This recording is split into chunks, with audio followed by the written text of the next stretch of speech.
अस्सलाम वालेकुम dear students, I hope you all will be very fine. आज का जो हमारा टॉपिक है वो है B pharmacy first year anatomy and physiology के जो हम मोस्ट इम्पोर्टेंट एमसीक्यूज कवर कर रहे थे और लास्ट वीडियोस में हमने 150 एमसीक्यूज कवर कर रहे थे। आज के टॉपिक में, आज की वीडियो में हमने 151 से 200 तक मोस्ट इम्पोर्टेंट एमसीक्यूज कवर करने हैं। अगर आप बी फार्मेसी फर्स्ट ईयर के स्टूडेंट हैं या आप बी फार्मेसी सेकेंड ईयर के स्टूडेंट हैं या आप सप्ली की तैयारी कर रहे हैं और आपने अभी तक हमारे चैनल को सब्सक्राइब नहीं किया तो आप हमारे चैनल को लाजमी सब्सक्राइब कर लें और आप ये चैनल अपने उन दोस्तों को भी शेयर कर दें जो बी फार्मेसी फर्स्ट ईयर में या सेकेंड ईयर में हैं या फिर वो सप्ली की तैयारी कर रहे हैं। तो चलिए अपने टॉपिक की तरफ हम चलते हैं। 151 पे एमसीक्यू है, इन खाली जगह which the bone substance is in the form of slender spicules and trabeculi separated from each other by numerous interconnecting cavities। किस बोन में बोन सब्सटेंसेस जो कि स्लेंडर स्पिक्यूल्स की शक्ल में होते हैं और ट्रेबिकुलाई की शक्ल में होते हैं और ये एक दूसरे से सेपरेटेड होते हैं इंटरकनेक्टिंग कैविटीज़ के ज़रिए, कौन सी बोन होती है? Spongy bone, compact bone, both A and B या नन ऑफ दीज। तो इसका जो आंसर है वो है स्पॉन्जी बोन। स्पॉन्जी बोन में ऐसा होता है कि बोन के जो सब्सटेंसेस होते हैं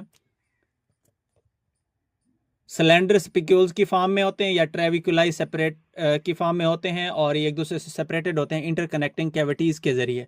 उसके बाद नेक्स्ट है जी, in long bones the end epiphyses are composed of. ठीक है, किस चीज से बने होते हैं उसके एंडेड और covered by a thin shell of compact bone.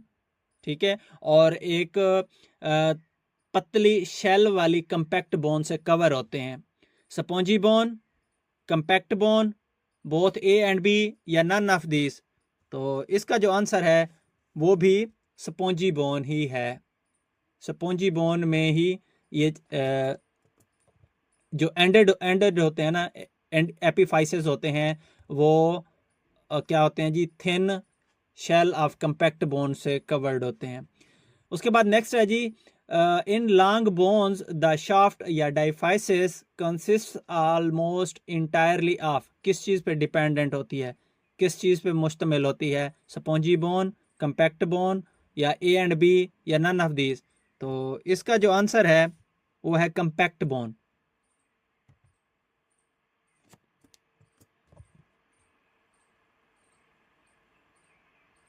उसके बाद नेक्स्ट है, which one of the following is not a long bone.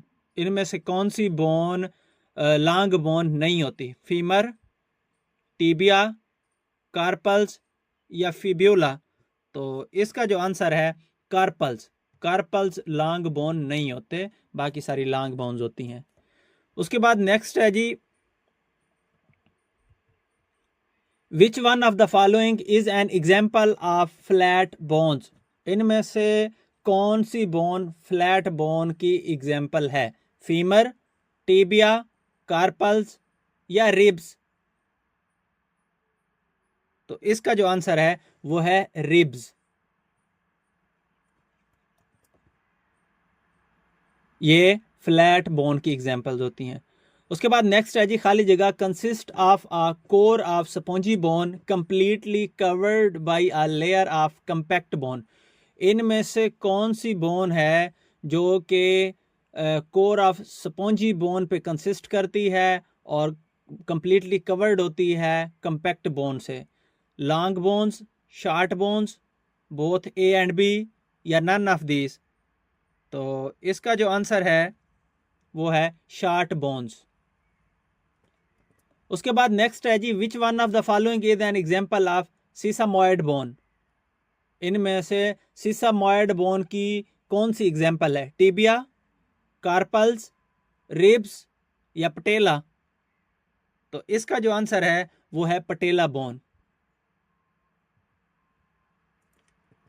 Patella bone example होती है इसकी सीसामॉइड बोन की। उसके बाद नेक्स्ट है जी,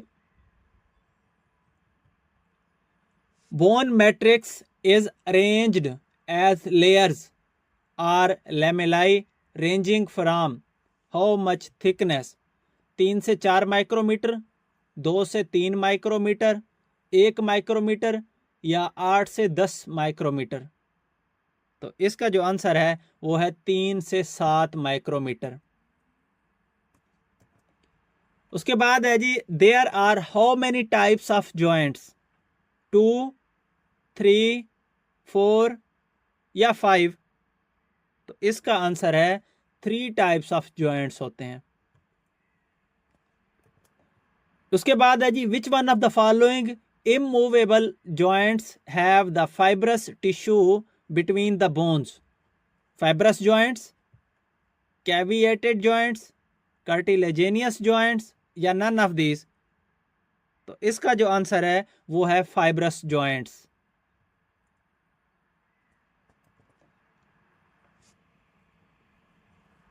उसके बाद नेक्स्ट है जी, which one of the following joints has pad of fibrocartilage between the ends of the bone? Fibrous joints, cavitated joints, cartilaginous joints या नन ऑफ दीज? तो इसका जो आंसर है वो है कार्टिलेजेनियस जॉइंट्स। उसके बाद है जी, which one of the following is an example of hinge joint? Hinge joint की कौन सी एग्जाम्पल है? एल्बो, नी, एंकल या ऑल ऑफ दीज? तो इसका आंसर है ऑल ऑफ दीज। ये सारे हाइंज जॉइंट की एग्जाम्पल हैं। उसके बाद है जी, which one of the following is an example of gliding joints? इनमें से ग्लाइडिंग जॉइंट्स की कौन सी एग्जाम्पल है? Joints between tarsals bones, shoulder joints, atlas joints या नन ऑफ दीज? तो इसका जो आंसर है वो है जॉइंट्स बिटवीन टार्सल बोन।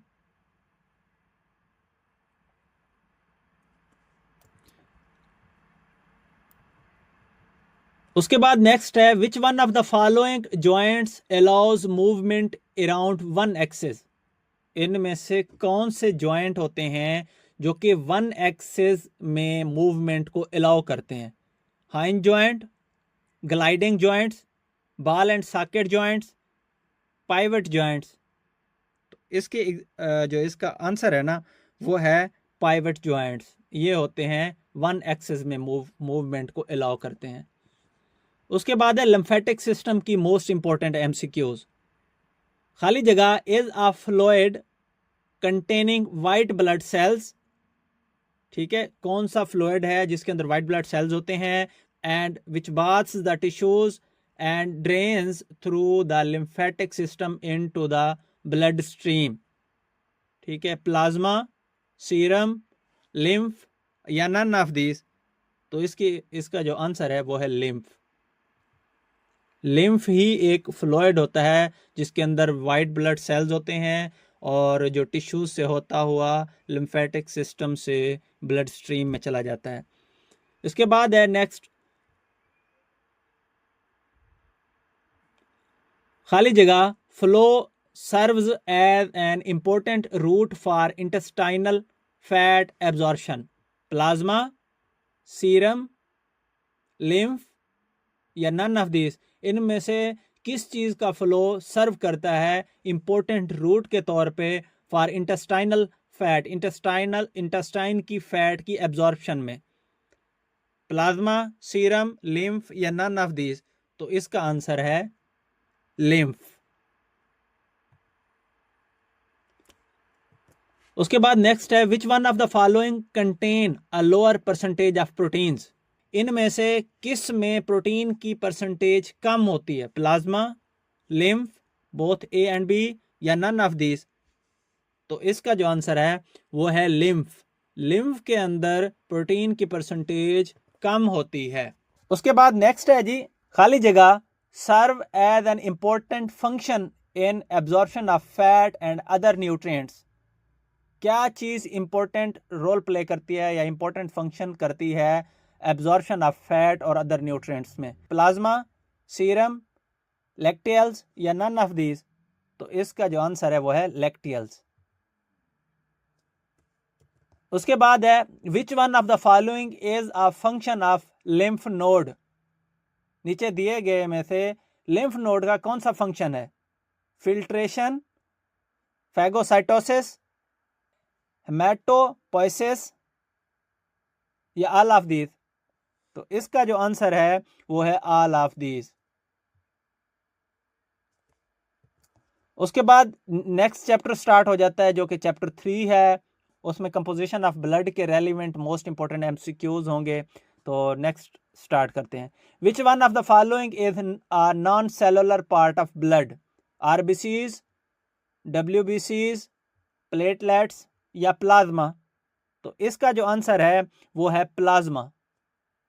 ना वाइट ब्लड सेल्स हैं, ना रेड ब्लड सेल्स हैं और ना ही प्लेटलेट्स हैं, बल्कि इसका आंसर है प्लाज्मा। इसके बाद है cellular part of blood consist of how much percentage? 55% या 66% या 10% या 45%? तो इसका जो आंसर है वो है 45%। उसके बाद नेक्स्ट है percentage of plasma consist of solid part? 9%, 91%, 1% या 50%? प्लाज्मा के अंदर सॉलिड पार्ट कितना परसेंट होता है?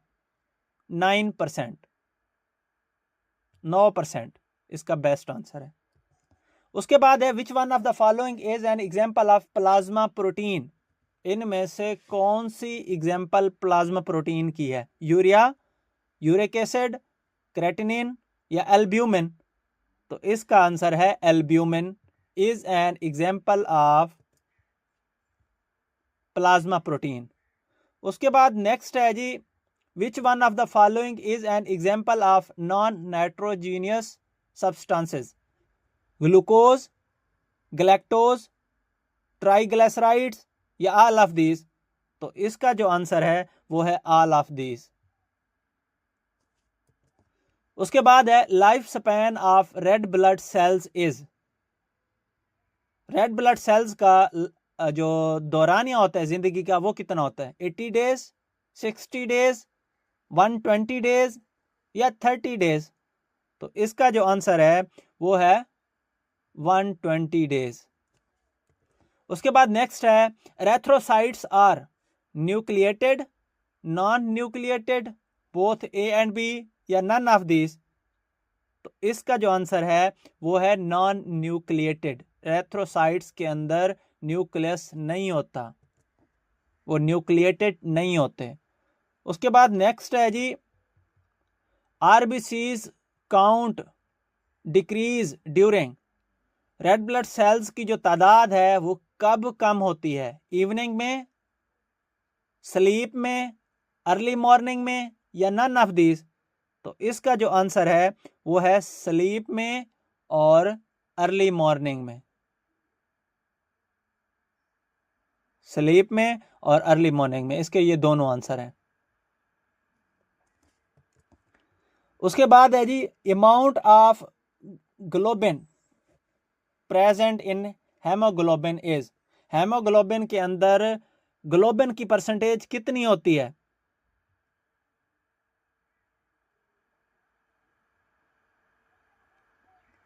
100%, 96%, 94% या 98%? तो इसका जो आंसर है वो है 96%। उसके बाद है जी which one is necessary for haemoglobin synthesis? Haemoglobin की सिंथेसिस में क्या चीज सबसे ज्यादा जरूरी होती है? Vitamin B12, vitamin E, vitamin D या विटामिन A? तो इसका जो आंसर है वो है विटामिन B12। उसके बाद है जी average volume of blood is? Blood का जो एवरेज वॉल्यूम होता है वो कितना होता है? 6 लीटर, 5 लीटर, 10 लीटर या 11 लीटर? तो इसका जो आंसर है वो है 5 लीटर। एवरेज 5 लीटर होता है ब्लड। उसके बाद है normal pH of blood is? Blood की नॉर्मल पीएच कितनी होती है? 7, 8, 7.4 या 9? तो इसका जो आंसर है वो है 7.4। उसके बाद नेक्स्ट है जी, haem is a protein part, non protein part, both A and B, या नन ऑफ दिस। तो ये क्या है इसका आंसर? Non protein part. उसके बाद नेक्स्ट है जी, H B in red blood cells combines with form carbhaemoglobin. किसके साथ मिलके कार्ब हेमोग्लोबिन बना देती है? O2, N2, CO2 या Ca? तो इसका आंसर है CO2। उसके बाद नेक्स्ट है जी, which one of the following is non nucleated cells present in blood. ठीक है, इनमें ब्लड के अंदर इनमें से कौन से सेल्स नॉन न्यूक्लिएटेड होते हैं? Erythrocytes, thrombocytes, both A and B, या ल्यूकोसाइट्स? तो इसका जो आंसर है both A and B. Thrombocytes और एरेथ्रोसाइट्स ये नॉन न्यूक्लिएटेड होते हैं। इसके बाद है blood containing is of purple reddish in colour. अगर ब्लड के अंदर नीचे दी गई गैसेस में से कौन सी गैस हो तो ब्लड का कलर जो होता है पर्पल रेडिश हो जाता है? ऑक्सीजन, कार्बन डाइऑक्साइड, या N2, या नन ऑफ दिस? तो इसका जो आंसर है वो है कार्बन डाइऑक्साइड। अगर ब्लड के अंदर कार्बन डाइऑक्साइड मौजूद हो तो ब्लड का कलर पर्पल रेडिश हो जाता है। उसके बाद है factors needed for erythropoiesis, proteins, hormones, vitamin B12, या ऑल ऑफ दिस? तो इसका जो आंसर है वो है ऑल ऑफ दिस। ये सारे फैक्टर्स जरूरी होते हैं एरेथ्रोपोइसिस में। उसके बाद है खाली जगह, defined as the decreased level of HB percentage in the blood below the reference level for the age और sex of individual. Haemorrhage, anaemia, pulse, या नन ऑफ दिस? इसका जो आंसर है वो है एनीमिया। एनीमिया में जो परसेंटेज होती है ब्लड की HB की वो कम हो जाती है हर जेंडर में, मेल में भी फीमेल में भी। उसके बाद है 88 पे, peptic ulcer is an example of acute haemorrhagic anaemia, post haemorrhagic anaemia, both A and B, या none of this? Peptic ulcer किसकी एग्जांपल होते हैं? इसका जो आंसर है वो है नन ऑफ दिस। इनमें से कोई नहीं है, पेप्टिक अल्सर इनमें से किसी की एग्जांपल नहीं है। उसके बाद है जी नेक्स्ट पे, which one of the following type of anaemia may be due to the disturbance of proliferation and maturation of red blood cells? aplastic anemia, iron deficiency anemia, anemia due to renal failure, anemia due to endocrine disorders? तो इसका क्या answer है जी? इसका answer है iron deficiency anaemia. Iron की deficiency से जो blood की डेफिशिएंसी होती है उसमें रेड ब्लड सेल्स की मैचुरेशन और प्रोलिफरेशन जो होती है वो भी डिस्टर्ब हो जाती है। उसके बाद है 190 पे, which one of the following drugs may cause aplastic anaemia? इनमें से कौन सी ड्रग से अप्लास्टिक एनीमिया हो जाता है? क्लोराफेनिकोल, सल्फोनामाइड, क्लोराफेनरामीन, या ऑल ऑफ दिस? तो इसका जो आंसर है वो है ऑल ऑफ दिस। इन सारी मेडिसिन से अप्लास्टिक एनीमिया हो जाता है। उसके बाद है मेगैलोब्लास्टिक एनीमिया में caused due to? Megaloblastic anaemia किस वजह से होता है? Lack of vitamin B12, deficiency of folic acid, both A and B या नन ऑफ दिस? तो इसका जो आंसर है वो है बोथ ए एंड बी, दोनों से, डेफिशिएंसी ऑफ फोलिक एसिड से भी और इसके अलावा लैक ऑफ विटामिन बी12 से भी मेगालोब्लास्टिक एनीमिया हो जाता है। उसके बाद नेक्स्ट है जी 192 पे, खाली जगह, is the type of anaemia in which there is atrophy of gastric mucosa, haemorrhagic anaemia, sickle cell anaemia, pernicious anaemia या नन ऑफ दिस? तो इसका जो आंसर है वो है पेरिनीशियस एनीमिया। पेरिनीशियस एनीमिया ही एक टाइप है जिसमें एट्रोफी ऑफ गैस्ट्रिक म्यूकोजा होता है। उसके बाद नेक्स्ट है जी, खाली जगह, is a type of anaemia there is early rupturing of red blood cells and release of haemoglobin. Anaemia की कौन सी टाइप में रेड ब्लड सेल्स रप्चर होते हैं और हेमोग्लोबिन रिलीज होता है? Megaloblastic anaemia, haemorrhagic anaemia, pernicious anaemia या हेमोलाइटिक एनीमिया? इसका जो आंसर है वो है हेमोलाइटिक एनीमिया। इसके बाद है which one of the following is not an intracorpuscular abnormalities? Hereditary spherocytosis, sickle cell anaemia, thalassaemia, erythroblastosis fetalis? इसका जो बेस्ट आंसर है वो है एरेथ्रोब्लास्टोसिस फेटालिस। उसके बाद नेक्स्ट है जी एरेथ्रोसाइट सेडिमेंटेशन रेट, ESR के relevant most important MCQs। The rate at which this settling of red blood cells occurs is known as sedimentation, erythrocyte sedimentation rate, both A and B या none of these? इसका जो best answer है वो है एरेथ्रोसाइटोसिस sedimentation rate. उसके बाद है decreased viscosity of red blood cells cause. अगर रेड ब्लड सेल्स की विस्कोसिटी डिक्रीज हो जाए तो हम उसको क्या बोलते हैं? Decrease in ESR, no effect, increase in ESR या नन ऑफ दिस? इसका जो बेस्ट आंसर है वो है इंक्रीज इन ESR। उसके बाद नेक्स्ट है जी which one of the following factor may cause increase in ESR?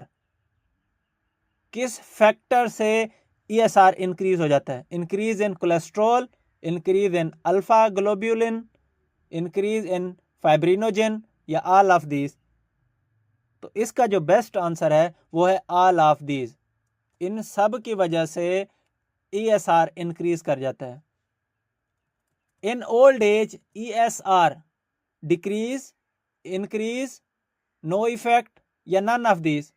Old age में ESR क्या करता है? इसका जो बेस्ट आंसर है वो है इंक्रीज। ओल्ड एज में एरेथ्रोसाइट सेडिमेंटेशन रेट इंक्रीज कर जाता है। उसके बाद नेक्स्ट है जी which one of the following pathological conditions cause decrease in ESR? इनमें से किस कंडीशन में, पैथोलॉजिकल कंडीशन में ESR डिक्रीज हो जाता है? Severe trauma, burns, septicaemia, cardiac failure? तो इसका जो बेस्ट आंसर है वो है कार्डियक फेलियर। कार्डियक फेलियर में ESR डिक्रीज कर जाता है। उसके बाद नेक्स्ट है जी WBCs के अबाउट मोस्ट इंपॉर्टेंट MCQs। खाली जगह, are developing from red bone marrow? कौन सी चीज है जो रेड बोन मैरो से बन रही होती है? Have conspicuous granules in their cytoplasm, जिसमें कॉन्स्पिकुअस ग्रेन्यूल्स होते हैं साइटोप्लाज्म में। इनमें से कौन सी चीज है? Granular leucocytes, granular leucocytes, both A and B या नन ऑफ दिस? तो इसका जो बेस्ट आंसर है वो है ग्रेन्यूलर ल्यूकोसाइट्स। आज के जो हमारे टॉपिक के 50 MCQs थे वो हमने कवर कर लिए। आई होप आपको ये MCQs याद हो गए होंगे और मिलते हैं अगली वीडियो में 201 MCQ से 250 MCQs तक। अगर अभी तक आपने हमारे चैनल को सब्सक्राइब नहीं किया तो आप हमारे चैनल को सब्सक्राइब कर लें और अपने दोस्तों को भी ये हमारा चैनल शेयर कर दें। Thank you so much. अल्लाह हाफिज़।